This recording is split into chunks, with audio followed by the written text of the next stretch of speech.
ஓர் இறை கொள்கை என்றால் என்ன? தௌஹீத் என்ற வார்த்தையின் பொருள் என்ன? இது ரெண்டுத்தையும் இப்போ நம்ம பார்க்கலாம்.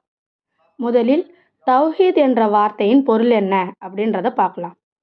தௌஹீத் என்ற வார்த்தையின் பொருள் ஒருமைப்படுத்துதல் அல்லது ஏகத்துவப்படுத்துதல் என்பதாகும்.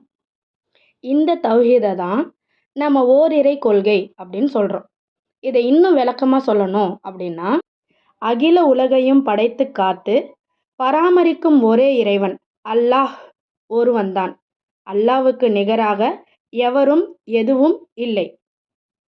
அல்லாஹ் ஒருவன்தான் வணக்கத்திற்கு தகுதியானவன். அல்லாஹ்வுடைய பண்புகள், ஆற்றல்கள் அவனுக்கு இருப்பது போல் வேறு யாருக்கும் இல்லை என்று உறுதியாக நம்புவதே தௌஹீத் எனும் ஓரிரை கொள்கையாகும். இந்த காணொளியில் தௌஹீத் தான் இறை கொள்கை என்று தெளிவாக புரிந்திருக்கும். இன்ஷா அல்லாஹ் வேறொரு காணொளியில் கலிமா என்றால் என்ன என்பதை பார்க்கலாம்.